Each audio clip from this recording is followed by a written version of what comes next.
नमस्कार. सडेतोडवरती पुन्हा एकदा आपल्या सर्वांचं स्वागत. आज आपल्या सोबत एक विशेष अतिथी आहेत, ज्यांचा परिचय मी पुढे करून देणारच आहे.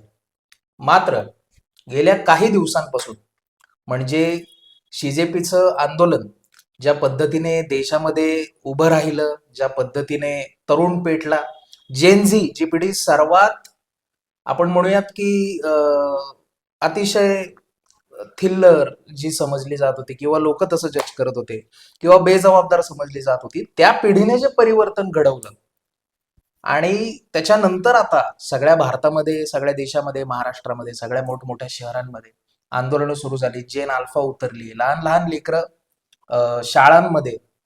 परवा मी बघितलं फरीदाबाद, फैजाबादच्या काही भागामध्ये मुलं, लहान लेकरं 10, 11, 12 वर्षांची आम्हाला शाळांमध्ये शुद्ध पाणी नाही म्हणून आंदोलन करतायत. या सगळ्या विषयावरती बोलणार आहोत. मात्र सर्वात आधी आपल्यापैकी बऱ्याच जणांना हा चेहरा माहिती आहे, त्याची इंट्रोडक्शन करून द्यायची गरज नसेल. मात्र तरी सुद्धा सडेतोडच्या माध्यमातून ते पहिल्यांदा आपल्या सोबत येत आहेत, आपल्या समोर येत आहेत. त्याच्यामुळे ओळख करून देण्याची फॉर्मॅलिटी ही करावी लागेल. आपल्या सोबत आहेत गौरव बाळंदे. नमस्कार. तरुण, एक असा तरुण जो आपल्या देशाच्या परिस्थितीवरती फक्त भाष्य न करता ती बदलण्यासाठी सक्रियपणे उतरलेला आहे. एक तरुण इंजिनियर, तरुण व्यावसायिक म्हणून अनेक जणांनी यांना रीलच्या माध्यमातून किंवा पॉडकास्टच्या माध्यमातून खूप सारं प्रेम देखील दिलेलं आहे. त्यांचा फॅनबेस देखील खूप मोठा आहे. मोटिवेशनल स्पीकर हे त्यांचे चाहते, त्यांचे मित्र, ते अर्थात त्यांना फॅन्स नाही म्हणत, त्यांना परिवार म्हणतात. तर त्यांची जी भावंड आहेत ती त्यांना मोटिवेशनल स्पीकर आणि मोठा भाऊ मानतात. आणि आता ते पुणे शहर काँग्रेसचा एक अतिशय आक्रमक, विचारी आणि त्याच सोबत ग्राउंडवरती काम करणारा चेहरा म्हणून गौरव परिचित आहे. इंटरव्ह्यूचं किंवा आजच्या बातचीतचं कारण हे टेक्निकली अमित शहांच्या कालच्या दौऱ्याचं आहे. कालच अण्णाभाऊ साठेंची जयंती झाली आणि तिथे काँग्रेस पक्षाच्या मार्फत दिल्लीमध्ये 20 जुलैला जो दुर्दैवी प्रकार घडला, मुलांवरती लाठ्याकाठ्या चालवण्यात आल्या, टिअर गॅस चालवण्यात आले आणि बर्बरता जी दाखवण्यात आली, त्या मोगलाई अत्याचाराच्या विरोधात अमित शहांना निषेध नोंदवण्यासाठी काँग्रेस पक्षाकडून निदर्शन आणि निषेध व्यक्त करण्यात येणार होता. मात्र त्याच्या आधीच पुण्यामध्ये काही युवा कार्यकर्त्यांची, काही पदाधिकाऱ्यांची धरपकड झाली, ज्याच्यामध्ये गौरव पण होते. गौरवजी, सगळ्यात पहिलं तर आपण तिथेच येऊया की डिटेन होण्याचा किंवा पूर्ण 2 दिवस आपण पोलिसांच्या ताब्यात राहणं, आपण काही केलेली नाही, त्याच्या अगोदरच ही मुस्कटदाबी होणं, तो सगळ्या अनुभवाबद्दल आपण अगोदर बोलूयात. काय होता अनुभव? म्हणजे तुम्हाला सांगतो, मी परवापासून मला फोन यायला चालू झाला, तरी मी टाळलं ते. खूप इकडे तिकडे केलं मी. फोन नंतर उचलायचे बंद केले. पण तुम्हाला सांगतो, पोलिसांचे हात एवढे लांब असतात, म्हणजे जे आपण म्हणतो, मी ज्या घरी राहतो जिथला ऍड्रेस कोणालाही माहिती नाही, ते तिथपर्यंत पोचले रात्री.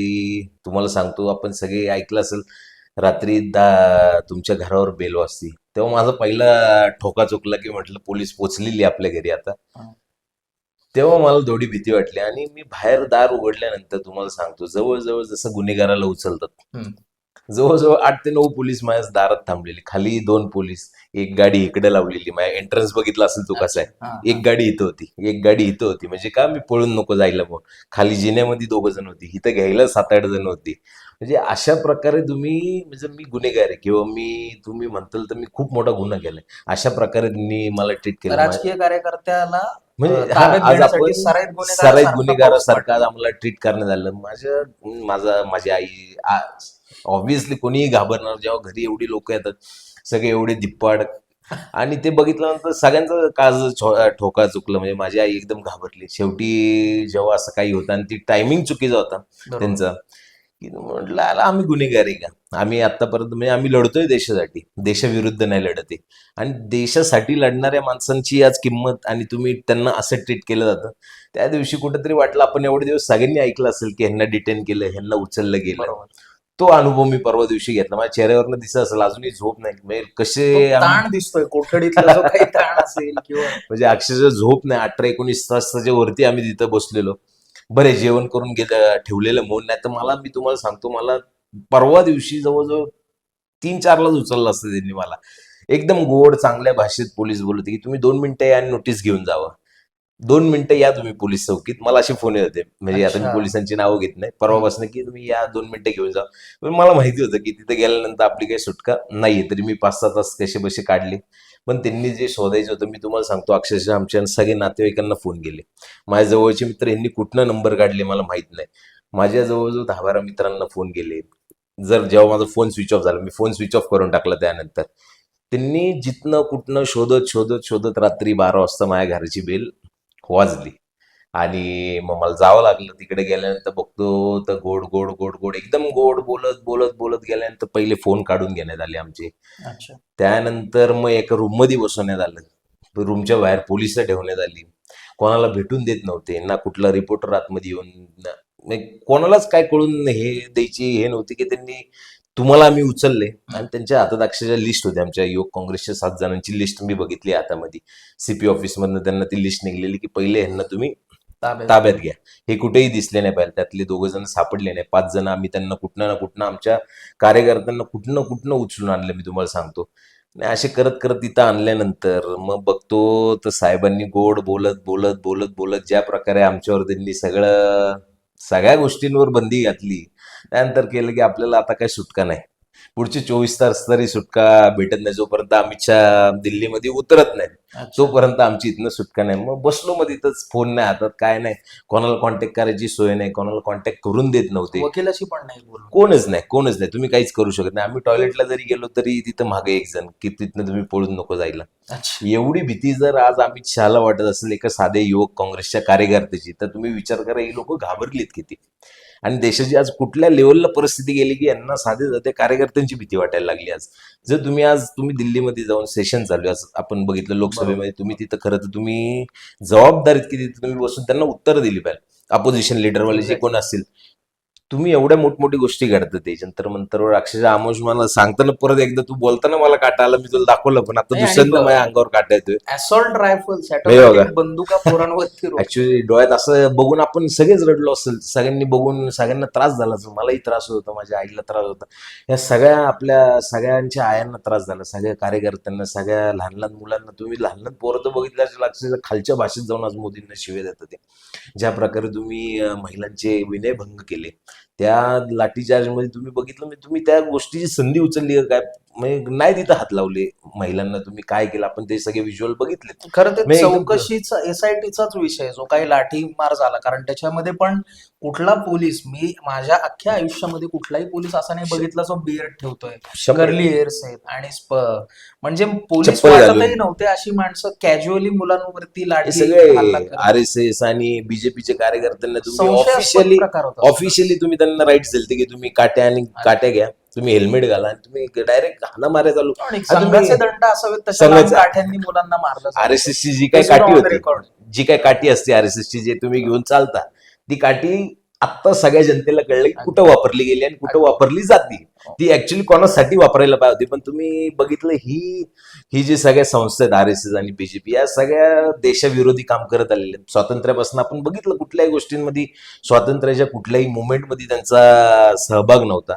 आणि हे परत एकदा प्रूव्ह झालं की जी RSS ची काठी आहे ही देशासाठी नाही तर देशाविरोधात चालली जाते. बरोबर. आणि कोणाला पुरावे हवे असतील या गोष्टीचे तर आम्ही फोटोही देतो. किंवा जर दुसऱ्या क्रिएटरकडे बघायचं असेल तर तुम्ही अनफिल्टर बाय समधीश बघा.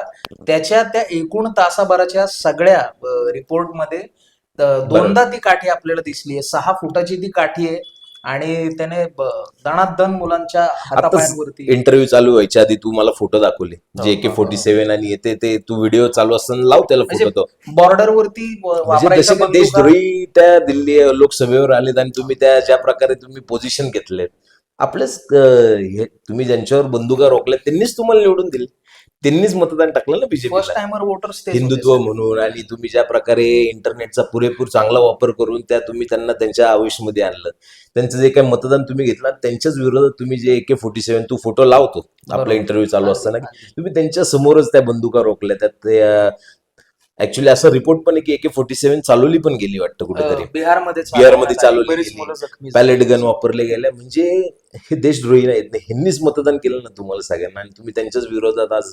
म्हणजे मी असं खूप जणांना म्हणतो, आपण पण किती वेळा तरी चहाच्या हॉटेलवर गप्पा मारायचो की आपण स्वातंत्र्याच्या काळात जन्म नाही घेतला, अगदी आपल्याला लढायची संधी भेटली नाही, आणि आपण हेच बोलायचो की आपण आता परत ती संधी चालून आली की आपल्याला परत एकदा देशाला स्वातंत्र्य मिळवायची गरज आहे. आणि आता तुम्ही बघता तर सेम टू सेम तशा तशा मुवमेंट चालू आहेत सगळ्या. हो, तेव्हा इंग्रज होते, बरोबर. आदेश देणारी, मारणारी आपलीच होती. नाही आणि आणि ह्यावेळी पण विचार करा, इंग्रजांना मदत करणारे आता सत्तेत बसलेले आता आहेत. जनरल आणि डायरची वेगळी गरज नाहीये आपल्याला, आपली माणसं गोळ्या चालवत म्हणजे तुम्ही बघू शकता परिस्थिती ऑलमोस्ट सेम आहे. आणि मला हेच सांगायचं की परत एकदा तुम्हाला आता खरं तर स्वातंत्र्य मिळवायची गरज आहे, आणि आता जनता हुशार व्हायला लागलेली आहे. म्हणजे ऍक्च्युली असं व्हायचं, मी सांगतो, काँग्रेस पक्षाचा मी कार्यकर्ता, आम्ही जेव्हा घरोघरी जायचो तेव्हा म्हणजे यार तुम्ही चुकीच्या पक्षात दे, अच्छा. चुकीच्या पक्षात दे. आणि आता 3 वर्षानंतरची परिस्थिती सांगतो, आत्ता जेव्हा मी रोडवर आंदोलन करतो तेव्हा लोक अशी करून जातात की हे बरोबर आहे.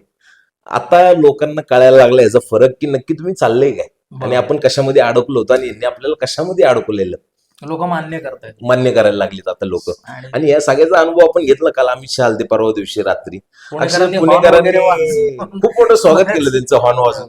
आपण बघितलं या सगळ्या गोष्टी, त्यामुळे जनता जागी होती, ह्याचे जास्त आनंद होते माहिती का आता. आणि आता आपल्याला कळलंच युपी मध्ये ते काय होणार आहे. हो. आणि अवघड आणि अवघड त्या परिस्थिती गेली. बऱ्याच गोष्टीवरती आपण करूयाच, म्हणजे चर्चा त्याच्यावर करूयातच. पण त्याच्या आधी आपण याला जाऊयात की कोठडीमध्ये टोटल किती तास होतात आणि कोठडीचा अनुभव कसा होता पोलिसांच्या. खरंच सांगतो, मी तिथनं बाहेर निघल्या पहिलं माझ्या डोक्यात हे आलं की जेलमधील लोक राहतात कशी. आम्ही 19-18 तास तिथं होतो, अक्षरशः मच्छर भयंकर, डेकणं अक्षरशः, म्हणजे अक्षरशः झोप नाही काय नाही तिथं. म्हणजे एवढी भयान अवस्था तिथं, जो आपण घरी आल्यानंतर एखाद्याच्या कसं प्रसन्न वाटतं, त्या खोलीतला जो काय अनुभव होता. मी बाहेरनं कडी लावलेली, बाहेर पोलीस बसवले, वेळ जात नव्हता, हातात फोन नव्हता, फोनची सवय सगळ्यांना आहे. हो. आणि तुम्ही हातातनं फोन काढून घेतला 19 तास विदाऊट फोनचं, म्हणजे ते हॉरेबल होतं. सगळ्या गोष्टी डोळ्यासमोर उभ्या राहत होत्या की आपल्याबरोबर काय काय होण्याची शक्यता आहे. नाकारता येत नाही. बरोबर. बीजेपीचं सरकार आहे, आपण खूप गोष्टी ऐकल्यात की घरातनं उचलून घेऊन गेले, काय नाही तुम्हाला सोडू म्हणून. हीच भीती माझ्या आईला वाटली की मला रात्री उचलून नेलं, परत दुसऱ्या दिवशी घरी पोलीस आले सकाळ सकाळी. माहिती नसेल तर अच्छा. सांगतो, सकाळ सकाळी परत पोलीस आले. त्यांनी माझ्या आईला काय सांगितलं आल्या की त्यातले 2 जण पळून गेले, तर गौरव कुठे. बरं, नेलं तर पोलिसांनीच. मी होतो डेक्कन पोलीस वकील. परत सकाळी घरी पोलीस आले, परत आमच्या मित्रांना फोन सकाळ सकाळी, गौरव कुठे, पळून गेलाय तिकडनं. अच्छा. म्हणजे तुम्ही विचार करा, ह्यावर माझ्यावर खोटा गुन्हाही कुठलाही टाकू शकत होते, माझ्यावर जीवाचं बरं वाईट होऊ शकत होतं. आता ह्या सगळ्या गोष्टी माझ्या बाहेर घडतात, या सगळ्या गोष्टी मला माहिती नव्हत्या की मी तिथं आपला बसलोय, सगळं चालू आहे आपला. आत्ता वेळ निघत होता, वेळ कटत नव्हता ऍक्च्युली. म्हणजे एक एक मिनिट किती मोठा असतो, वेळेची किंमत काय असते, बरोबर. आणि आपल्याबरोबर काय होऊ शकते, या सगळ्या गोष्टी डोळ्यासमोर उभ्या होऊन. आणि मी बाहेर आल्यानंतर मला या सगळ्या गोष्टी कळल्या की बाहेर माझ्या घरी परत सकाळी पोलीस आले. त्यानंतर माझ्या आईला परत टेन्शन. मी आईला सांगून इथनं निघताना सांगितलं की मी काय नाही तिथं आहे, तिथनं झाल्यानंतर सोडतील. पण तिथं गेल्यानंतर परत मी सांगून गेल्यानंतर सकाळी पोलीस येते, पोलीस सांगतात की तो पळून गेलाय. म्हणजे तुम्ही विचार करा माझ्या घरच्यांना काय टेन्शन आलं असेल की अशा वेळी कळतं की तुमचा पोरगा आमच्या ह्याच्यातच नाहीये, आमच्याकडे नाही, तो आहे का आत्ता घरी. असं म्हटल्यानंतर माझ्या आईला मी जे सांगून गेलेलो रात्री, त्यानंतर माझ्या आईने काय विचार करावं की आता माझा पोरगा कुठं असेल, त्याबरोबर काय घडत असेल किंवा तो काय करत असेल. आपण या सगळ्या गोष्टी ऐकतो की एखाद्या कार्यकर्त्याला घरातनं उचलून नेलं, त्यानंतर त्याच्याबरोबर काय काय होतं, काय काय केलं जातं. मग ठीक आहे, मला आलेला अनुभव आहे, पोलिसांचा कोणावर भरोसा नसतो, आपण विश्वास ठेवू शकत नाही आत्ताच्या ह्याच्यात. आणि त्यांच्यावर काय प्रकारचं प्रेशर आहे ते साहेबांनी आम्हाला सुटल्यानंतर सांगितलं की तुम्हाला वाटत असेल की आम्हालाही कळतं की तुम्ही एक पक्षाचे कार्यकर्ते, ते तुमचा हक्क आहे करणं. पण काँग्रेसच्या काळामध्ये म्हणजे ते पोलीस असे होते की त्यांनी काँग्रेसच्या काळात पण काम केलं आणि बीजेपीच्या पण काळात पण. तेही लोक आज बाहेर जाऊन सांगतात की हे सत्तेतली लोक आत्ताच्या बीजेपीच्या, ते त्यांच्या स्वतःच्या स्वार्थासाठी, स्वतःच्या फायद्यासाठी काय काय प्रेशर टाकून गुन्हे टाकायला लावतात ते कार्यकर्त्यांवर. एवढ्या खालच्या लेवलची पातळी आज या सत्तेने गाठलेली. म्हणजे साहेब सांगतात की अक्षरशः तुम्हाला सांगू शकत नाही की तुम्हाला बंद करण्यासाठी आमच्यावर किती प्रेशर होतं. सीपी ऑफिस मधनं लिस्ट निघली 7 जणांची. तो भयानक अनुभव होता. म्हणजे डिटेन करण्याच्या नावाखाली दडपशाही चालू होती. पण मूलभूत अधिकार आहे तुमचा वकील आणि मिळवणं आम्हाला जर त्याचं- परमिशन भेटतीये सीपी ऑफिस मधनं, जर तुम्ही परमिशन देताय तुम्ही आम्हाला अटक का करताय मग? हम्म. जर तुम्ही परमिशन नाकारली असती आणि तुम्ही आम्हाला डिटेन केलं असतं तर आपण समजू शकतो. जर आम्हाला संविधानिकरित्या आम्हाला सगळ्या परमिशन भेटतात, तुम्ही सांगताय उत्सव जाऊ का, तुम्ही आंदोलन करा, मग त्यानंतर पण आम्हाला डिटेन केलं जाते, म्हणजे तुम्ही ह्याचा विचार करा की आता लोकशाही झाली आहे का हुकुमशाही झाली आहे? म्हणजे तुम्ही कुठल्या लेवलच्या, म्हणजे तुम्ही कुठल्या लेवलची पातळी गाठली आज या सत्ताधाऱ्यांनी, आपण विचार करू शकतो आणि की या सगळ्यामध्ये घरच्यांची पण मानसिक अवस्था. मग घरच्यांना ही धाकधूक असती. मागं 4 महिन्याखाली तू बघितलं असेल दगडफेक झाली. म्हणजे किती घाणेरडा प्रकार आज बीजेपी करते. विचार करा, एवढे एवढे दगड आमचे महिला कार्यकर्त्या, तो जर दगड एखाद्या डोळ्यावर पडला असता, एखाद्या मेंदूवर पडला, काही होऊ शकतं, जीवाचं बरं वाईट झालं असतं, आयुष्यभराचं नुकसान होतं. तरीही पोलिसांनी त्यांना काल, बीजेपीचे कार्यकर्ते काँग्रेस भवनवर पोचले की का, तर आम्हाला गांधीजींच्या यांना हार घालायचे का, तर प्रशांत जगतापांना चांगली बुद्धी भेटावी म्हणून. ज्या माणसाला तुम्ही आयुष्यभर मानलं नाही शिव्या घातल्या. त्यांना तुम्ही हार घालून सांगणार आहे का? म्हणजे तुम्हाला पण हे मान्य आहे की तुम्हाला हार सावरकरांना घालावं नाही लागला तर गांधीजींना घालावं लागलं का, की त्यांना चांगली बुद्धी भेटावी म्हणून?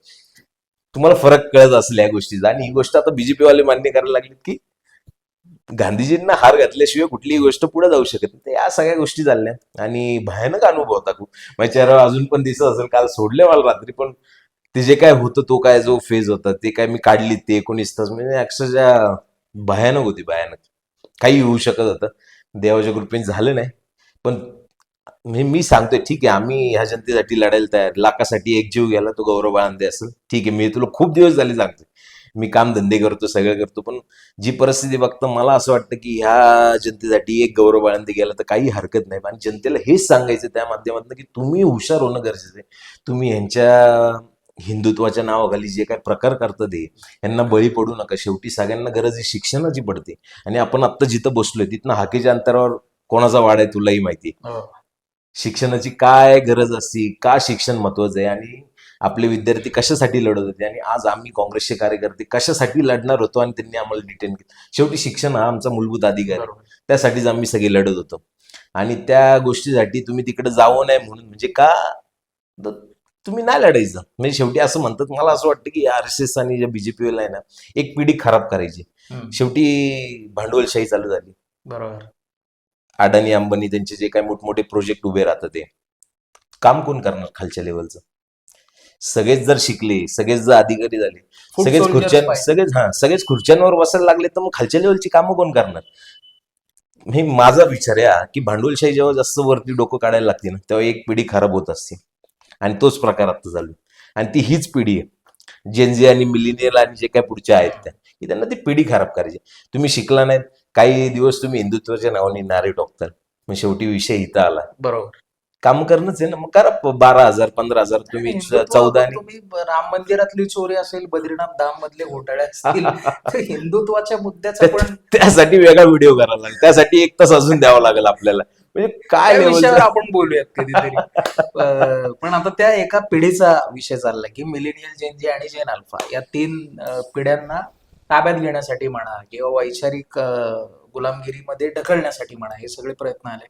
पण आता सगळं चित्रच 360 मध्ये बदललंय असं वाटतं का? कारण याच पिढ्या सगळ्यात मोठ्या बंडखोर झाल्यात. 12 वर्षांनंतर अनपेक्षित होतं की ही पण, हे ज्यांना आपण नावं ठेवत होतो की आला हे काय करणार देशाची, और ह्यांनी करून दाखवलं ना. सगळ्यात मोठे हिंदी- फॉलोअर्स हेच होते ना इन्स्टावर. ह्यांनी एखादी विकेट टाकली ना राव, म्हणजे विकेटच पाडली म्हणा तुम्ही. वन एक डाऊन झाला ना. राजीनामा घेणं, एक राजीनामा 12 घेणं. वर्षात पहिल्यांदा राजीनामा झालाय. आणि तुम्ही मोदींच्या विचार करा, नेतृत्वात. आणि हे असंच सत्र आता पुढे चालणार पुढचे 3 वर्षात कदाचित. हे जर असंच चालू राहिलं तर 29च्या इलेक्शन मध्ये चित्र नक्कीच वेगळं बघायला भेटेल आपल्याला. शेवटी तुम्ही विचार करा ना, आज प्रत्येकाच्या घरी पोरग जन्माला आलं तर प्रत्येक आई वडील कुठला विचार करतात की आपण आपल्या पोराला एखादा हिंदुत्ववादी बनवू? नाही करत. प्रत्येक फॅमिली हा विचार करते की त्याला आता काय चांगलं शिक्षण भेटलं पाहिजे. बरोबर. आणि हे जे सत्तेत भेटलेले ह्यांची पोरं कुठे आहेत आज विचार करतात. हो. सगळे फॉरेनमध्ये इकडं तिकडं, पण त्यांना माहिती आपलं घर सुरक्षित असलं पाहिजे, आपल्यासाठी झेंडे धरणारे आपल्याला बरबाद करायचे. मग त्यासाठी कारण तुम्ही, आणि मुळात विषय काय माहिती का, आपला भारत इमोशनल खूप आहे.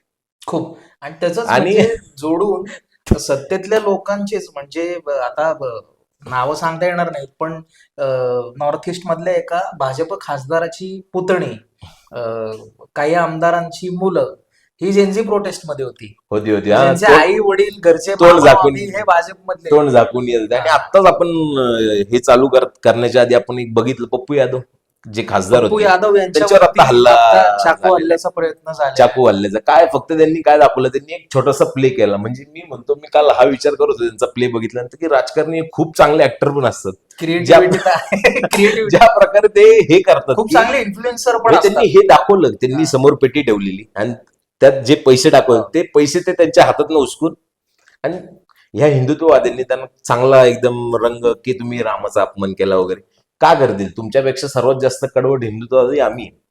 शेवटी आणि ती दाखवायची गोष्ट नसती हो. तुम्ही ती वागायची गोष्ट असते बरोबर.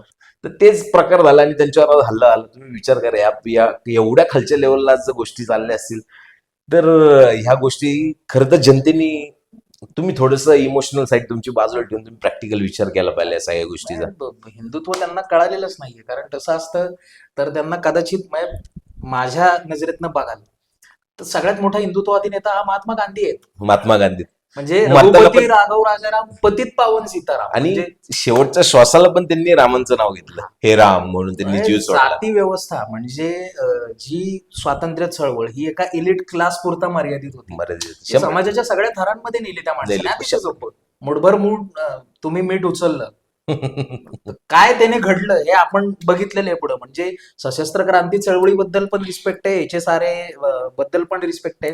त्यांचा एक वेगळा मार्ग होता, आझाद हिंद फौजेचाही मार्ग होता. पण सगळेजण शस्त्र उचलू शकत नाही. 100%.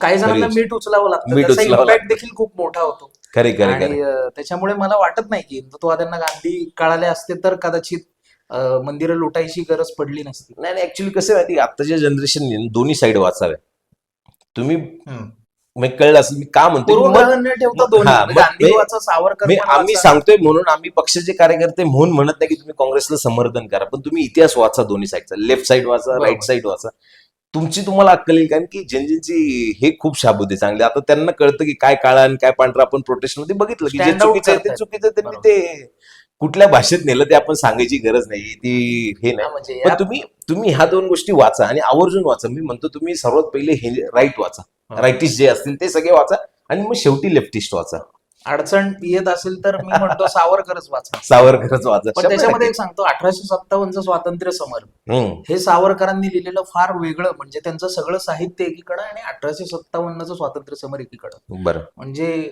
सावरकर त्याच्यामध्ये हिंदुत्ववादी आहेत पण वेगळ्या अर्थात. वेगळ्या म्हणजे मुसलमानांना भावंड म्हणणारे किंवा सगळ्या जाती धर्मांना आपलंसं मांडणारे ती लेखणीच वाटत नाही त्यांची आणि इतका फरक आहे. पण माझं ते पर्सनल फेवरेट बुक आहे 1857चं. भयानक परिस्थिती भयानक म्हणजे आता परवा गुरुपौर्णिमेच्या दिवशी बघितलं असेल एक आपले पुणे शहराच्या हो. नगरसेविका लहान लहान पोरांना त्यांनी पाय धुवायला लावले म्हणजे आज अशी लोक महानगरपालिकेत बसली मी तुम्हाला सांगतो प्रभाग 26 मधले असे एक नगरसेवक आहे हम्म. त्यांना इंग्लिश तुम्हाला सांगतो इंग्लिश साधं वाचता येत नाही आज एक एक न शिकलेला माणूस पण आज माझी आई चांगली इंग्लिश वाचते माझ्या आईचं शिक्षण खूप कमी आहे. पण ती आज साधी फोन हातात असतं अशा अशिक्षित लोकांना तुम्ही आज महानगरपालिकेत पाठवले ज्यांना तुम्ही विचार करताना नो विजन त्यांना कुठलाही आराखडा माहिती नाही त्यांना कुठलाही लिहिता वाचता येत नाही हे मी माझ्या डोळ्याने अनुभवलं आणि मी स्वतः बघितलं की तिथं लिहिलंय की तुम्ही वाचताय की शेवटी शेजारचा माणूस तुम्हाला सांगतो की साहेब हे ना हे लिहिले तुम्ही चुकीचं वाचताय असे भरपूर अशी लोक आज किस्से. दिल्लीपासून गल्लीपर्यंत बसलेली आहेत आणि सुमारांची सध्या म्हणजे देशाच्या संसदेत आहे तर मग तुम्ही म्हणजे ज्या देशाच्या संसदेमध्ये टेक्निकली पंचवार्षिक योजनांबद्दल चर्चा व्हायला हवी तिथं एक सेलिब्रिटी खासदार म्हणतात की सगळ्या देशामध्ये एकाच साईजचा समोसा असावा आणि तो एकाच किमतीचा असावा. पण तुम्हाला माहिती असतील त्यांनी खूप चांगलं काम तेरेनाम मध्ये केलंय. ते खासदार माहिती असतील तुम्हाला. रवी किशन रवी किशन यांनीच ती भयानक आणि काही म्हणजे रनआउट खासदार पण असतात जे या पिढीला गटार म्हणतात तर कुठल्या त्याच्यावरही कुठल्या बोलूयात आपण. कॅटेगरी मधले खासदार ह्या बीजेपी सरकारमध्ये तुम्ही विचार करू शकत नाही का फक्त यांना खासदारांची संख्या वाढवायची होती म्हणून तुम्ही रवी किशन सारख्या माणसांना तुम्ही खासदार बन कंगना राणावत सारख्या बाईला तुम्ही खासदार बन म्हणजे ह्यासारख्या हास्यास्पद गोष्ट त्याच्याबद्दल कुठली तर कंगनाजींबद्दल न बोललेलंच बरं. तुम्ही मला खरं या जनतेला हेच सांगायचं की 2014च्या आधीचे जे लोकसभेचे सेशन झाले तुम्ही ते ऐकावं एकदा जरूर मला माहित नाही तुम्हाला आवडतील नाही आवडतील पण जे काय स्पीचेस होते पद्धत त्याच्यामधलं होती, नॉलेज काय होतं म्हणजे इव्हन बीजेपी मधले पण म्हण आणि काँग्रेस मधले पण तो जो काय हे होता ना, एक प्रोटोकॉल होता, एक शिस्त होती जी काय बोलायची. संसदेचं कामकाज वेगळं बघितलंय जायचं. अहो, तोही मी एक तुम्हाला काळ सांगतो, होता आपले पुणे त्याच्यामध्ये. शहराचे मुरलीधर मोहोळ हो. ह्यांचा मी एक परवा फोटो टाकला. हम्म. त्यांनी तिरंगा कसा धरलाय तुम्ही बघितला असेल. मी तुला फोटो पाठवून देतो, तुम्ही एकदा तू लावूया लाव त्याला. तोही फोटो म्हणजे लावूया. तुम्ही विचार करा यार, तुम्ही हिंदुत्वाच्या नावाखाली तुम्हाला शेवटी मला सांगा ना, तुम्हाला उद्या जर गरज पडली तर सर्व कोण आजारी पडलं तर तुम्हाला हॉस्पिटलची गरज पडते. पोरग जन्माला आलं की तुम्हाला शिक्षणाची गरज पडते. मग तुम्ही विचार करा ह्या सगळ्या मूलभूत गोष्टी. सुविधांबद्दल चर्चा झाली आणि पाहिजे. तुम्हाला हे कुठल्या ह्याच्यात अडकवतात तर आज आम्हाला नाव भारत नाही द्या. पाकिस्तान आमचे आहे. आपण जिथं बसलोय त्यांचे आमदार हेमंत रासने हे कुठल्या गोष्टीवर निवडून आले. तर पुण्येश्वर मंदिर आम्ही इथं बांधणार, तर पुण्येश्वरचा पू ज्या दिवसापासून ते निवडून आले त्यांनी तो उच्चारलेला नाहीये. तुमचं तुमचं मेनिफेस्टो, ते काय मेनिफेस्टो जो असतो इलेक्शन मधला तो काय होता तो कोणाला माहितीही नसेल. सगळे इलेक्शनच्या दिवशी भगव्या टोप्या घालणार आणि हे करणार. हा जर कॅमेरा इकडे फिरवला तर तुम्हाला कळेल मी किती मोठा हिंदुत्ववादी. त्या सगळ्या गोष्टी पण ते दाखवायच्या नसतात. दाखवायचं नाही. आणि मला वाटतं या सीझन प्रश्न विचारले त्यांनी कुठल्या या विधानसभेमध्ये त्यांनी बघा एक लक्षवेधी सर्वात वगैरे? कोणी मुरलीधर मोहोळांनी नाही, आपल्या आमदारांनी आता. आपल्या आमदारांनी एक गोष्ट केली. दगडूशेठ गणपती मंडळ आहे त्यांना कुठलं तरी तो हे मिळून दिलं की ते जे काय असतं ते मंदिरांचं त्याला ते भेटून दिलं. त्याच्या व्यतिरिक्त तू पण फिरतो, तू तर चालत फिरतो, मी गाडीवर फिरतो. आज कसबा विधानसभेची अवस्था तुम्ही बघताल ना साहेब, ती सॅटेलाइट जी आहे ना, मोदीजी म्हटले की आम्ही सॅटेलाइटद्वारे जे ट्रॅक करतो रोड, ती सॅटेलाइट आमच्या कसबा विधानसभेची खराब झाली का काय मला कळालं. म्हणजे गावाकडं चांगले रोड असतील तेवढे खराब रोड आज पुणे शहरात कसबा विधानसभेत आहेत, जिथं अख्ख्या पुणे शहरातली लोक कामं, मार्केट आहे, खूप मोठमोठी देवस्थान आहेत, जे काय नाही तो सर्व महाराष्ट्राचा इतिहास ह्या कसबा विधानसभेत आहे. अगदी टुरिस्ट लोक येतात. शेवटी तुमचं शहर, तुमचं विधानसभा, तुमचा प्रभाग हा कशाने ओळखला तो सर्वात प्रथम. कोणतरी म्हटलेलं मोठा माणूस, तुमचं शहर, तुमचा देश हा रोडने ओळखला जातो. तुमचा रोड कसा आहे तुम्ही फिरताल, तुम्ही बघताल तर एवढी घाणेरडी परिस्थिती. आणि हे आमदार काय करतात ते मला माहित नाही.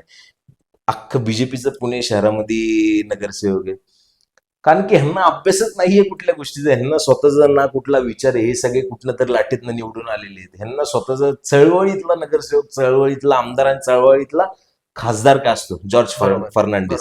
SM जोशींसारखा माणूस इथूनच आमदार झाला. ह्यांना चळवळ हा प्रकार, ह्यांना फक्त तुम्ही सांगा आता दगड कुठे आहेत? दगडावरचे फुटप्रिंट आणि फिंगरप्रिंट. आता दगडावरच्या फुटप्रिंटला आधार नाही. मी तेच काय हे म्हणतो. वेगळं दिसतंय. दगडावर काय, आणि ते कोण आहेत? आणि योगायोगाने उच्च उच्च व आणि तंत्र शिक्षण मंत्री. अरे सायन्स. खमॉन यार. म्हणजे मग मला आता त्याच्यावरून म्हणजे काय, आता रस्ते सुद्धा त्याच लॉजिकने बनवले असावे. मग एलियन्सचं जे काहीतरी कोडिंग असावं ते रस्त्यावर, की एलियन्सने बघितलं तर कळावं. मी 2 मिनिटात मी विचार केला दगडावर फुटप्रिंट असते का फिंगरप्रिंट Fingerprint असते मी का कन्फ्युज झालो. मी म्हटलं अरे हे काय म्हटलं. आणि तुम्ही विचार करा आता पावसाळा चालू आहे. तू ऐकलंय का कुठली पेट तुंबली? आपण पेट एरियांमध्ये राहतो, एकदम कोर पुण्यामध्ये. ऐकलं तो एकदम तुंबले आणि नाही. आणि कुठलं जास्त पाणी साठतात तर कोथरूड अख्खं तुंबायला लागले. जिथं 2 खासदार आहेत, 2 खासदार आहेत, सगळेचे सगळे नगरसेवक, त्यांचे स्वीकृत नगरसेवक, आमदार, मंत्रीपद सगळी कोथरूडमध्ये. मग विकास का नाही होते? हा प्रश्न खरं तर पुणेकरांनी त्यांना विचारला पाहिजे जाऊन. तुम्ही त्या आमदार खासदारांना देव मानण्यापेक्षा तुम्ही प्रश्न विचारायला शिका, हीच विनंती. आणि त्यांचं कामच ते असतं, त्यांना देव बनवू नका, त्यांना सेवा करायला ठेवली पाहिजे खरं तर. आणि याच्यावरती म्हणजे नेत्यांना देव मानण्याच्या पलीकडे ही बंडखोरीपेक्षा एक ती जाणीव असणं गरजेचं आहे. मला वाटतं या प्रोटेस्टच्या निमित्ताने जो झाला, कारण पंतप्रधानांना सगळेजण सगळं म्हणतात, अगदी विष्णूचा 13वा अवतार म्हणण्यापर्यंत सुद्धा मजा गेलेली. पण म्हणजे हे पंतप्रधानांना पुचू म्हणणारी पिढी आपल्याला तिथे दिसली. अहो म्हणजे हे एवढे डेंजर आहे, त्यांनी मोदींना इंस्टाग्रामवर यायला लावलं. हा, म्हणजे माय फ्रेंड्स, हॅलो फ्रेंड, बाह्य बॅनवरून माय फ्रेंड्स वरती यायला लावलं त्यांना. खरं, आणि खरं, आता सलग 3री-4थी रील ते करतायत. म्हणजे त्यांनी चौथी. बहुतेक इन्फ्लुएन्सर बनण्याचा चंग बांधलाय. म्हणजे इन्कलाब जिंदाबाद हा एकेकाळी भारतीय स्वातंत्र्याचा लढा होता, नारा होता, सगळ्या अभिव्यक्तीचा. आणि आता कुठेतरी वास्तवगुणाव या हा कुठेतरी भारताच्या अभिव्यक्तीचा नवा मंत्र होऊ पाहतोय की काय. काय एकूण काय वाटतं, म्हणजे मी हा प्रश्न अशासाठी विचारतोय जेनझीसचा, की काय बदललं या पिढीमध्ये. कारण हीच पिढी हा तुमचा सगळ्यात मोठा फॅन बेस होता, मिलेनियल्स आणि जेनझी विशेषतः. गेल्या काही वर्षामध्ये म्हणजे 2018-19 पासून मला वाटतं सलग तुम्ही बघताय ते तुमच्याशी इंटरॅक्ट करतायत, मोठा भाऊ मानतायत. आणि या सगळ्या याच्यामध्ये या पिढीचं रिडिंग काय आहे? म्हणजे तुम्हाला काय दिसलं यांच्यामध्ये मी बदललेलं? तुला एक गोष्ट सांगू का, हा. ही पिढी अशी आहे ना, हे तुम्हाला निवडून देऊ शकतात, तर ह्यांच्यामध्ये एवढे गट्स आहेत की ते तुम्हाला उलटे उत्तर पण विचारू शकतात, प्रश्न पण विचारू बरोबर. शकतात. त्यांनी दाखवून दिलं की तुम्हाला जर आम्ही तिथं बसवतोय तर तुम्हाला आम्ही प्रश्न विचारू शकतो आणि आम्ही कुठल्या लेवलला जाऊन तुम्हाला तुमचा राजीनामा घेऊ शकतो. ही डेअरिंग मला वाटतं ऍक्च्युली आपल्या आई वडिलांमध्ये किंवा माझ्यामध्ये पण नसेल, की एवढ्या एक्स्ट्रीम लेवलला जाऊन ते काय काय म्हणजे इनोव्हेशन काय होतं. इनोव्हेशन ते सगळ्या गोष्टी आपण म्हणजे मागचे 10 दिवस झाले आपलं इंस्टाग्राम बघितलं असं आपलं रक्त सळसळायचं बघून सगळ्यात क्रिएटिव्ह आंदोलन हेच होतं. काय काय होऊ शकतं तिकडं. म्हणजे तुम्ही बघितलं सगळी तिथं वेल प्लॅन कसं ऑर्गनाईज करतात सगळ्या गोष्टी. म्हणजे स्वच्छता, तिथं जेवण, म्हणजे ज्यांना यायला जमत नव्हतं ते जेवण पाठवते, ज्याला जसं जमल ते तसे समर्थन करते. देशभरातून आणि हे झोमॅटोच्या करून दाखवणारे कोण ऑर्डरसाठी. होते? हे करून दाखवणारे हे जेनझी होते, ज्यांनी मोदींना तिथं बसवलं आणि आता तेच मागं लागले की ते तुम्हाला उतरवू शकतात आणि ते तुम्हाला उतरवणार. कारण की त्यांनी तुम्हाला तिथं बसवलं, त्यांनी तुम्हाला इंस्टाग्रामवर त्यांची आणलं. भाषा पण तशी आहे, म्हणजे असं नाही म्हणत खाली उतरा, तेवढ्यात मोदीजी इट्स डन ब्रो आणि आणि या पिढींनी मोदीला अक्षरशः रडवलं. कॅज्युअल केलं. कालचाच व्हिडिओ बघितला असेल, कालचाच व्हिडिओ बघितला असेल तू, की माझ्या आईला तुम्ही विक्टिम कार्ड घालण्याशिवाय खेळताय तुम्ही. हा ते एक आता विक्टिम कार्डचं एक नवीन आलं. म्हणजे हे एवढे भयंकर आहे, ते एवढे भयंकर आहे त्यांना. पण ह्यांनी एक शिकवलं, मला माहित नाही, हे सगळे भगतसिंग आपले जेव्हा शहीद झाले ह्याच वयातली सगळी ती पिढी होती 21-23 आणि हे भगतसिंगांचं जे रक्त होतं तेच ह्या पिढीमध्ये असं वाटतं जेव्हा काय ह्यांना कॉन्फिडन्स. तो बंडखोरी आहे. म्हणजे हॅट्स ऑफ यांची लिंगो सुद्धा लोकांना कळत नाही. यांचे काय कोरियन हार्ट दाखवतायत पोलिसांना, हे मलाही माहिती नव्हतं. लॉकेट काय ते कळत नाही, किंवा असं असं करतायत किंवा असं करत हे काय. म्हणजे एवढी पराकोटीची बंडखोरी. म्हणजे जिथे लोक 12 वर्ष ज्या पद्धतीने दहशत बिल्ड केली त्यांनी, म्हणजे त्यांच्याबद्दल बोललात तर पत्रकारांना सुद्धा जेल झालेल्या आहेत. सर्वात जास्त पत्रकारांची दडपशाही या काळात झाली आहे, कार्यकर्त्यांची झालेली आहे. म्हणजे एका प्रकारे ती दहशत होती, पोलादी दहशत. पंजा होता. आणि तुम्ही इतक्या कॅज्युअली त्या पोरांनी त्याचा धुवा उडवला महिन्याभरामध्ये, मीम करून करून मारलं, हसवून आणि हसवून ती आता मुलं मारतायत. प्रोटेस्ट संपले तर सगळ्यांना नोटीस जायला लागलेत. एका त्या लहान पोरीला तुम्ही तिला 15 वर्षाच्या मुलीला माफी मागून मागायला काय लावताय. तुम्हाला शौर्य गाजवायचं? म्हणजे मला हे पण नाही कळालं त्याच्यामध्ये. हे किती घाबरलेत. म्हणजे तुम्ही 56 इंच छाती घेऊन फिरणारे, तुम्ही ज्या प्रकारे सगळीकडे गुंडागर्दी करता. म्हणजे तुला सांगतो, आज पहिल्यांदा मागच्या महिन्यात या जिंजीमुळे जे काय झालं, बीजेपी सरकार पहिल्यांदा बॅकफुटला गेली माहिती. 12 वर्षात पहिल्यांदा पहिल्यांदा केंद्रीय बॅकफुटला गेली. मंत्र्याचा राजीनामा. आणि यांच्या कार्यकर्त्यांकडे जे छाती टोकून सांगणारे हिंदुत्ववादी यांच्याकडे बोलायला शब्द नाही राहिले या सगळ्यांमुळे. नाही, कारण त्यांच्याकडे बॅगेजच नाहीये ना कुठलं. काय काय बघा, ते तुम्हाला आम्हाला विचारू शकतात काँग्रेसच्या काळात तू काय करत होता. पण जेनजीच्या बऱ्याचशा मुलांचा जन्म हा भाजप सरकार यायच्या अलीकडचा आहे. म्हणजे बरोबर त्यांनी जन्मापासून भाजपच सरकार भाजप पाहिलंय. सरकार मी बघितलं, त्यांना विचारू शकत नाही काय विचारू शकत नाही. खरे ना, खरे ना. बॅगेज काहीच नाहीये त्यांच्याकडे. आणि म्हणजे भयंकर त्यांनी शिकवलं लढायचं काय असतं. आणि तीच आमची पिढी होती कुठेतरी. मला पण आज विचारतात, मी 4 वेळा विचार करतो की आले विचारू का नको विचारू, पण हे चालले तर डायरेक्ट तोंडावर खपाखप दिशेने जे काय वाटेल त्यांनी मार पण खाल्ला. त्यांनी दाखवून पण दिलं की महिलांचं संरक्षण कसं केलं जातं. तरीही अहिंसक राहिली. अहिंसक राहिले. म्हणजे नेक्स्ट लेवल होते. त्यांनी सगळ्या गोष्टीत दाखवून दिलं की महिलांची इज्जत कशी करायची. एक राहिलं तर काय होतं, या सगळ्या खरंच गोष्टींचं. मला तो जो मुद्दा घेतला तो अगदी महत्वाचाच आहे, की महिलांची इज्जत.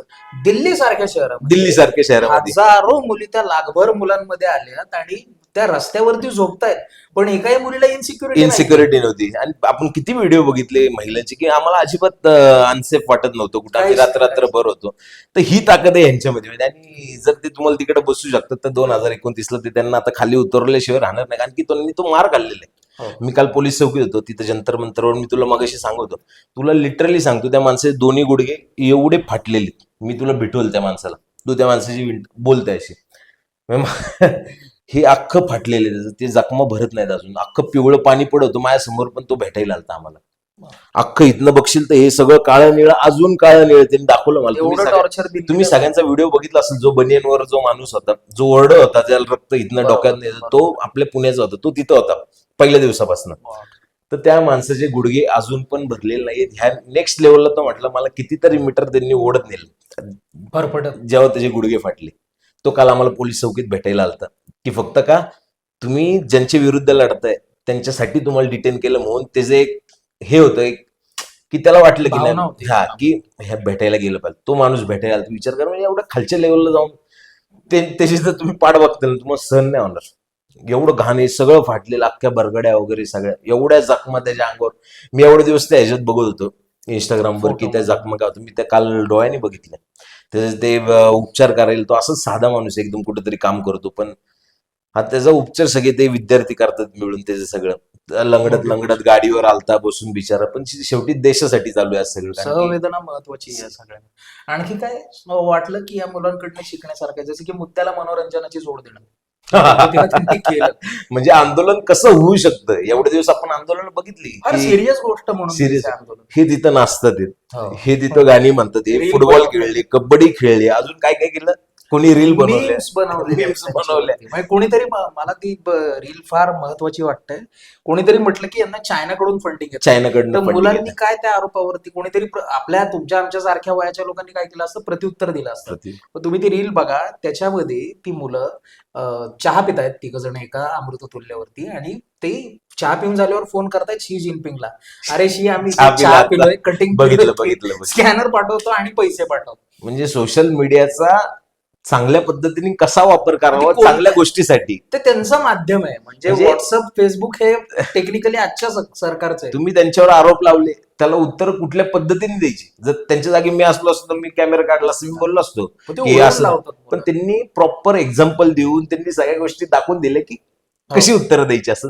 अशी पद्धत आहे, अशी पण आंदोलन होऊ शकतं. म्हणजे परवा आपण आपल्या पुणे शहरात जे झालं ते तर मी डोळ्याने बघितलं की भव्य तिकडं मोर्चा होता. तिकडं काय वातावरण असेल. जर मला इथं गेलो तेव्हा म्हणजे मला एकदम मी फुललेलो त्या दिवशी की म्हटलं 20-25 हजार मुलं या एनर्जीने, तर लाखो मुलं काय असतात. म्हणजे ही सगळी पोरं जी आलती ना, मी बघत होतो ना, पोरं पुरी एकदम चांगल्या चांगल्या घरातली, जे की त्यांच्या घरी 4 व्हीलर असतील ते 4 व्हीलर मधनं फिरत असतील. सुखवस्तू घरातली. आपल्याला कळतं एखादा माणूस बघून कुठल्या वातावरणात नेतो. म्हणजे अशीच कोण नव्हतं फाटके तुटके आले आणि उगीच नारे द्यायचे नाही. सगळे ते जण शिक्षणासाठी elite आलते. class मधून. आणि सगळे इंग्लिश बोलणारे एकदम चांगल्या युनिव्हर्सिटी मध्ये शिकणारे लोक आज तिकडे येत होती. म्हणजे काहीतरी बदलले, बरोबर.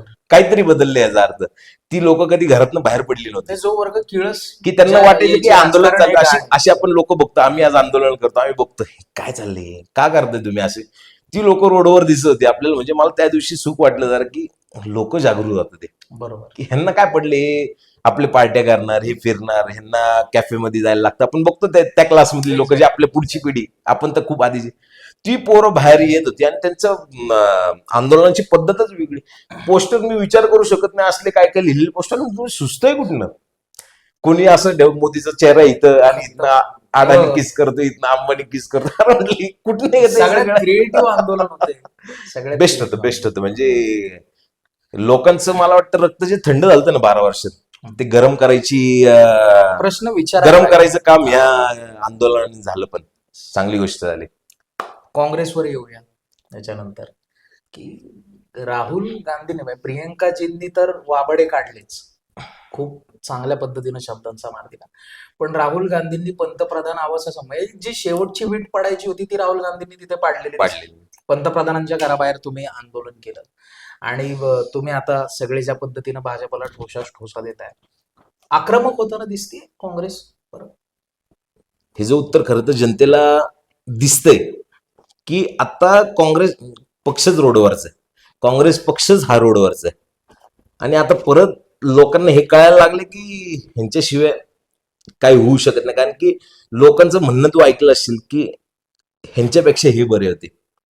तू कितीतरी महिला होत्या की त्यांचे व्हिडिओ बघितले असतील की तुम्ही आंदोलनाला का नाही गेले. का नाही गेलो, कारण की हे सरकार बीजेपीचं आहे, तिथं जायला भीती वाटते. आणि असं पण एक आंदोलन होतं 2011चं, जिथं खूप मोठं आंदोलन झालं ते आणि सत्तांतर झालं. बरोबर. तिथे एकही लाठीचार्ज झाला नाही.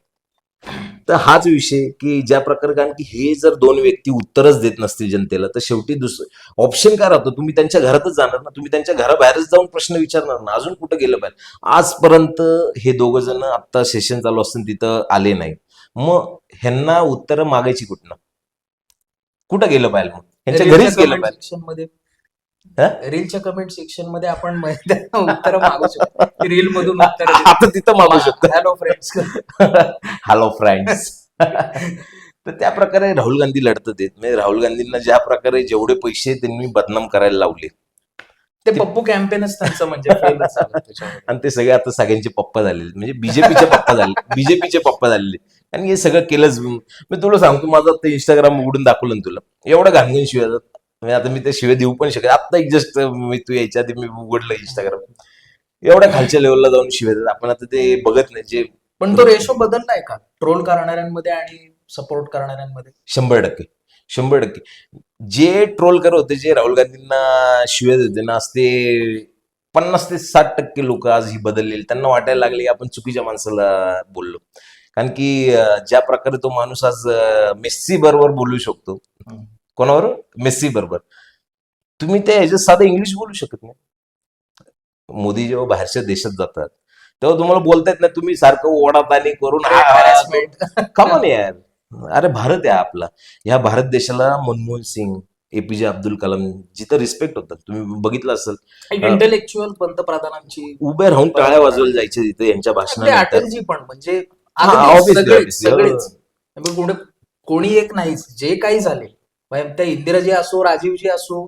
पण राजीवजींबद्दल तर माझं असं मत आहे की तो एक खूप चांगला पंतप्रधान जो नाही मिळाला आपल्या देशात, मिळालं जो 100%. होऊ शकला असता, जसं अजितदादांबद्दल आणि, म्हणतात की एक चांगला मुख्यमंत्री म्हणजे झाला असता महाराष्ट्र. 2026 जिथं आहे आता, ज्या काय पोझिशनला भारत आहे, नक्कीच 20 वर्ष अजून पुढे आपल्याला टेक्निकल टेक्निकली 100%, 100%. क्रांती त्या माणसाची. ज्यांनी एटीएम आणलं, हो. त्या एटीएम विरोधात यांनी भारत बंद केलं. त्याच एटीएम मधनं तुम्ही पैसे काढले, त्याच एटीएमच्या बाहेर तुम्ही रांगा लावायला लागले नोटबंदी करून. बरोबर. तर हे सगळे म्हणजे तुम्हाला शिक्षणाची का गरज असते ना, हे तुम्हाला कळतं की तुम्हाला शिक्षण असलं पाहिजे. नाही तर तुम्ही ज्या माणसाने एटीएम आणतो त्या माणसाच्या विरोधात तुम्ही भारत बंद करा. ज्या तरुण मित्रांना माहित नसेल, कॉन्टेक्स्ट कळत नसेल, कोणाबद्दल बोलतोय, कोण राजीव गांधी, तरुण मित्रांना तर सांगतो, राजीव गांधी हे राहुल गांधी प्रियांका यांचे वडील, सोनिया गांधींचे पती आणि भारताच्या आयर्न लेडी ज्या समजल्या जातात त्या इंदिराजी गांधी यांचा मोठा मुलगा, ज्यांनी कोइंबतूरमध्ये ज्या पद्धतीनं दहशतवादी हल्ल्यामध्ये त्यांनी देखील देशासाठी आपलं बलिदान दिलेलं आहे. त्यांच्याबद्दल तुम्ही जाऊन त्यांची बायोग्राफी सर्च करा. आणि नक्कीच भारतामध्ये जे टेक्निकल आपण बघतो, जे तंत्र शिक्षणाची मुहूर्तमेढ मोठ्या प्रमाणावरती ज्यांनी रवली ते राजीव गांधी होते. खूप कमी कार्यकाळ होता, पण नक्कीच त्यांच्याबद्दल तरुण मित्रांनी तर. तू बोलता बोलता मला एक सॉरी, मी तुला डिस्टर्ब करतो. तू विचार कर, जर पोलिओ यांना पाजला नसतं जागेत, आज बीजेपीचे कार्यकर्ते ओनरशिप घेणं की तुला कोविडची लस आम्ही दिली. तुम्ही ज्या हाताने दगड मारताय, ज्या हाताने लाट्या मारतायत, ते हात तुमचे असे असले असते ना, त्याचा पोलिओच्या लसीवरती कुठेही पंतप्रधानांचा ना कुठं फोटो होता ना त्याचं, कधी तुम्ही ब्रँडिंग केलं, काही नाही केलं. कितीतरी लसी आहेत, म्हणजे देवीची आहे. आणि तीच लस कोरोनाच्या काळातली विचार करा तुम्ही, की आज लोकांना किती त्रास होतोय त्या लसीने. या गोष्टी स्वतंत्र एका याचा मुद्दा आहे. पण याच्यामध्ये शेवटचा प्रश्न, 29च्या निवडणुका लांब आहेत किंवा हा सगळ्या एकूणच कुठल्याही निवडणुकीच्या पलीकडचा हा माहोल आहे, पण वातावरण बदललेलं दिसतंय का याच्यामध्ये? कारण कधी नव्हे इतकं चैतन्य आहे. भाजपची ट्रोल आर्मी जरी आता खूप स्टँड घ्यायचा प्रयत्न करत असली तरी राम मंदिराच्या चोरीपासून ते आता या आंदोलनापर्यंत त्यांना बोलता येत नाहीये. कारण तुम्ही जिथे ट्रोल करायचा प्रयत्न करता, जे तुमचे ट्रोल्स होते, तर तुमच्याच वयाची मुलं तुमच्या विरोधात बोलतायत. काय वाटतं पुढच्या काही वर्षामध्ये 29च्या निवडणुका येतील? मी ह्याचं उत्तर मी तुला एका छोट्या उदाहरण देऊन सांगतो. आत्ताच एक मध्ये आंदोलन केलं आम्ही, आंदोलन संपलं वगैरे, आंदोलन संपलं. जनरली आंदोलन संपल्यानंतर आपण चहा पाणी करतो. चहा प्यायला गेलो हॉटेलमध्ये, त्या हॉटेल मालकांनी लिटरली तुम्हाला सांगतो आमच्याकडनं बिल घेतलं नाही. का? तर तुम्ही देशासाठी लढताय, तुम्ही ज्या गोष्टीसाठी लढताय त्या गोष्टीसाठी मी तिकडे येऊ शकत नाही, पण माझ्याकडनं काय ती तुम्हाला मदत करू शकतो, तर मी तुम्हाला चहाचं बिल मी तुमच्याकडनं घेणार नाही. तू ह्याच्यावरनं विचार करा आणि ह्याच्यावरनं ह्या जनतेने पण विचार केला पाहिजे, की ही पण जनता जागी झाली. कुठल्या ना कुठल्या पद्धतीने आपण त्या परवाच्या प्रोटेस्टमध्ये लोक पाणी वाटत होते, आपण बघितलं, तर लोक जागी झालेली आहेत आणि लोकांमध्ये बदल घडलेला आहे, घडतोय. आणि ह्याचा खूप चांगला निकाल हा 2029च्या निवडणुकांमध्ये तुम्हाला बघायला भेटेल. या उदाहरणावरूनच मी सांगतो की लोक कुठल्या ना कुठल्या सगळेच रोडवर येऊ शकत नाहीत, पण ते कुठल्या ना कुठल्या पद्धतीने लोकांना मदत करतात, जे ह्या देशासाठी ह्या बीजेपी विरोधात लढतात त्यांच्यासाठी मदत करतात. याचा स्वतः मी अनुभव घेतलाय. आणि लोक ज्या आधी आम्ही 3 वर्षाखाली आंदोलन करायचे, लोक अक्षर तोंड वाकडे तिकडे करून घाणघाण जय श्रीराम बोलून निघून जायचे गाडीवरनं, तीच लोक आज अशी अशी करून जातात. ते तर हा बदल कुठेतरी खूप चांगला वाटतो की लढत राहिलो, आता इथपर्यंत आलोय आणि लोकांमध्ये जो झालेला बदल आपण बघतोय, त्यामुळे थोडंसं समाधान वाटतं की हा बाबा, आता लोकांची विचारधारा बदलत चालली की बाबा ह्यांनी काय दाखवलेलं आणि हे नक्की काय करतं ते. हम्म. म्हणजे तो पडदा आता यांचा बाजूला व्हायला लागलेला आहे आणि बदल घडणार, नक्की बदल घडणार आणि पुणे शहरात पण बदल घडणार. आणि माझी अशी इच्छा आहे की कसबा विधानसभेमध्ये जो वर्षानुवर्ष बीजेपीचा बालेकिल्ला राहिलेला आहे तिथं पण इतिहास घडावा आणि तिथं पण बदल घडावा. बदल रेजिम चेंजच्या फॉर्म मध्ये बदल हा एक असतो, मात्र कुठेतरी देशाच्या एकूण स्वभावामध्ये बदलाची जर का गोष्ट करायची झाली तर गेल्या 12 वर्षामध्ये जा आधीच्या सरकारला विचार काय केलं होतं किंवा तुमच्या सरकारने काय केलं किंवा कुठल्याही धर्माच्या चौकटीत बांधून कुठलाही प्रश्न विचारल्यावर जे बुलिंग केलं जायचं, जे हॅरेसमेंट केलं जायचं, कुठेतरी आता ते कमी होताना मागे पडताना आपल्याला दिसतंय एक सांगू या एक सगळ्याच्या. सांगू हा. आता परवा दिवशी मनमोहन सिंग ज्यांच्यावर कोळसाचा आरोप करण्यात आला मोठा जे आणि पण सत्तांतर झालं, लोकांमध्ये खूप गोष्टी पेरण्यात आल्या की कितीतरी लाख करोडचे भ्रष्टाचार झाले, बरोबर. ते पण क्लीन चिट सुटले. आपले सुरेश कलमाडी जे कॉमनवेल्थ मध्ये होते ते त्यांचा आता स्वर्गवास झाला, त्यांनाही निर्दोष सुटका भेटली. ते ह्यांनी कशा प्रकारे तुम्हाला भ्रमित पॉलिटिकल. करून म्हणजे एकत्र दाखवून की हे किती भ्रष्टाचारी आहेत. आज एक एक करत आपण बघतो टी राजा 2G स्पेक्ट्रम घोटाळा, त्यातही ते निर्दोष सुटले वाटतं ना. हो. तर सुटले, निर्दोष सुटले ते ते झाले. मनमोहन सिंग त्यांना तुम्ही म्हणजे अशा एका खूप उच्च शिक्षित माणसाला ज्यांनी देशासाठी खूप अडचणीच्या काळात त्यांनी आपला देश वाचवला, अशा माणसाला तुम्ही कुठल्या लेवलला जाऊन ठेवलं आणि त्यांना आज काय काय नक्कीच नाव मिस ठेवलं. करत पण असतील आणि बरेच जण त्यांना. आणि त्या लोकांनी ज्यांना शिव्या घातल्या, मनमोहन सिंग जे आपले पंतप्रधान होते, आज त्या लोकांना पण किती वाईट वाटत असेल की आपण किती चुकीच्या माणसांना शिव्या घातल्या गेल्यावर गंमत कळते. जे आज निर्दोष सुटलेले आहेत. तर बीजेपीचं कामच हे की मी ते सांगतो, वरचे नेते असू दे किंवा जनता असू दे, यांना सगळ्याच्या सगळं खोटं सांगून तुम्ही निवडून यायचं आणि निवडून आल्यानंतर बाकी बघतोच आहे आपण काय चाललंय. नाही, तेच आहे म्हणजे भ्रमाचा भोपळा कुठेतरी फुटतोय. आमच्या एकेका पावलावर म्हणजे आपली एक एक पावलावर आपल्याला कळतं की बीजेपी का नकोय. रस्त्यावरनं चालताना, हॉस्पिटलमध्ये जाताना, तू कुठल्याही सरकारी ऑफिसमध्ये जाताना आपल्याला एकेका पावलावर कळतं की का बीजेपी नकोय. अच्छे दिनचं वास्तव समोर आलेलं आहे. ती एका रील मध्ये असंच आपला इंटरव्ह्यू चालू होता. त्या माणसाने काहीतरी विचारलं बीजेपी बद्दल, त्याने असं करून आवाज दिला, "ए विकास, ए विकास." नाही आया बोले विकास किधर. नाही, हे ट्रोलिंग, हे जे रिव्हर्स ट्रोलिंग चालू झालेलं आहे कुठेतरी, आणि त्याच्यातही देशातली सगळ्यात तरुण मुलं, सगळ्यात तरुण पिढी क्रिएटिव्ह ट्रोलिंगच्या विरोधामध्ये मनोरंजन आणि मुद्दा, म्हणजे मुद्दा आणि मनोरंजनाची सांगड घालून ज्या पद्धतीनं सडेतोड उत्तर देते ते बघणं सगळ्यात महत्वाचं आहे. आणि जसं मी म्हटलं की रेजिम चेंज होणं न होणं या मुद्द्याच्या पलीकडे गेले. भारतीय बोलायला शिकलेत, भारतीय विरोध करायला शिकलेत, तरुणाला कळतंय आपला प्रेफरन्स काय आहे. हिंदुत्व आणि राम मंदिर हे प्रेफरन्स तुमचं होतं, नो प्रॉब्लेम, पण आता तेही लुटलं गेलंय.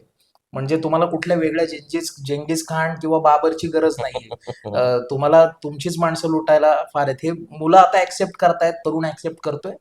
सो डू जी अंकल लोक आहेत, जी मिडल एज मधले आहेत, जे अजूनही मोदींचे सगळ्यात मोठे किंवा या एकूण आत्ताच्या सत्ताधाऱ्यांचे मोठे भक्त आहेत, ते सुद्धा मान्य करतायत, कारण त्यांच्या मुलांच्या भविष्यासोबत खेळ झालेला आहे. अनेक पालक असे होते जंतर मंतरवर ज्यांच्या मुलांनी आत्महत्या केल्यात.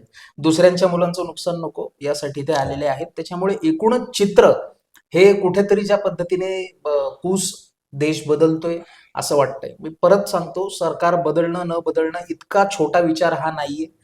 ज्या गोष्टीसाठी, ज्या अभिव्यक्तीसाठी, ज्या स्वातंत्र्यासाठी आपल्या हुतात्म्यांनी बलिदान दिलेलं आहे, ज्या गोष्टीसाठी भगतसिंगांनी फाशी घेतली, ज्या गोष्टीसाठी महात्मा गांधींनी सत्याग्रह केला, ज्या गोष्टीसाठी सुभाषबाबूंनी आयुष्यभर त्रास सहन केला, आणि स्वातंत्र्यानंतर ज्या गोष्टीसाठी इंदिराजी असतील, राजीवजी असतील, यांनी आपलं बलिदान दिलेलं आहे, किंवा अनेक नेत्यांनी सुद्धा या देशासाठी अभिव्यक्ती आणि आपला आवाज, आपलं स्वातंत्र्य अबाधित ठेवण्यासाठी ज्यांनी त्याग केलाय, तो भारत आता पुन्हा एकदा बोलू पाहतोय. हे यातनं सगळ्यात पॉझिटिव्ह आणि महत्वाचं चित्र आहे.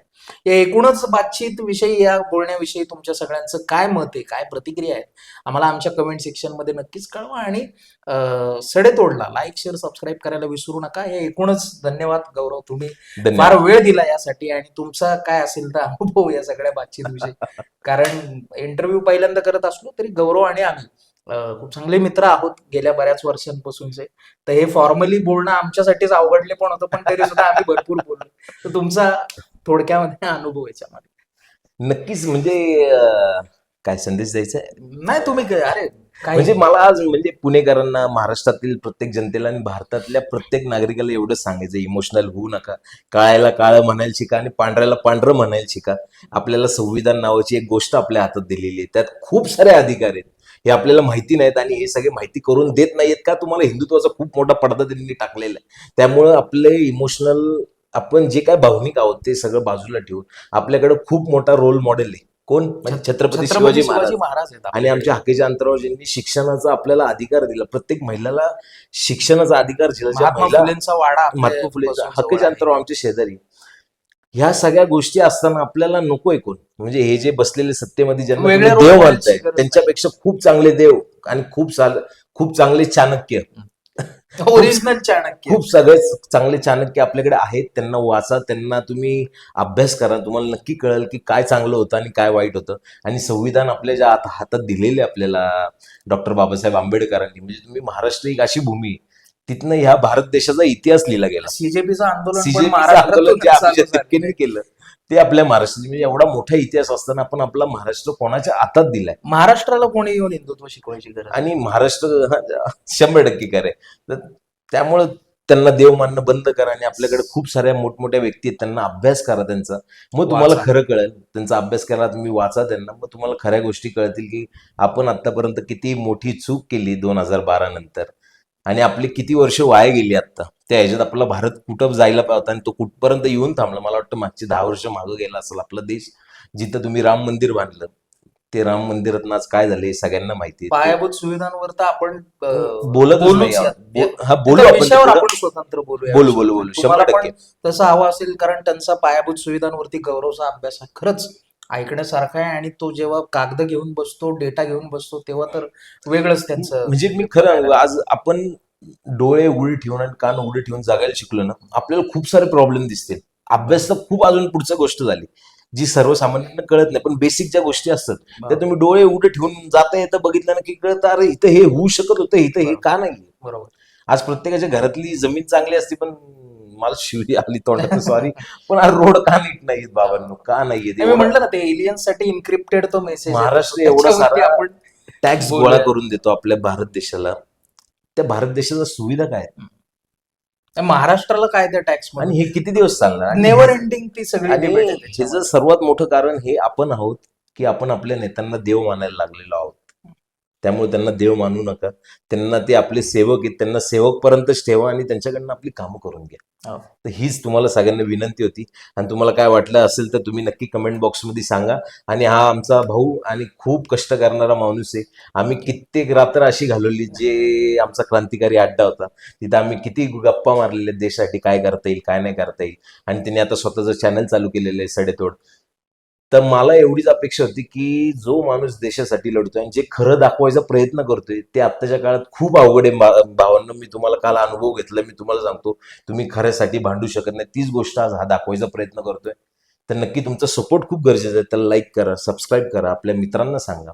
तीच त्यासाठी खूप मोठी मदत असेल. आणि जे खरं आहे ते दाखवायचा प्रयत्न तो, मला विश्वास आहे की तो शेवटपर्यंत करत राहील आणि तो न्यूट्रल राहण्याचा प्रयत्न करतो. आणि तो उद्या जर काँग्रेसचं जरी सरकार आलं आणि काही चुकलं तर तो उद्या मला कान धरून हेही विचारायला कमी नाही करणार की बाबा हे जर हे असं होतं तर मग आता तुम्ही बोललेलं तर तुमच्या ह्याच्यात का नाही. बरोबर. तर असा हा पत्रकार आहे, जमिनीवरचा पत्रकार आहे. तर नक्कीच तुमच्या एका सबस्क्राईबने आणि लाईकने त्याचं खूप मोठं काम होणार आहे आणि तो सगळ्यांपर्यंत पोहोचेल. तर नक्की धन्यवाद.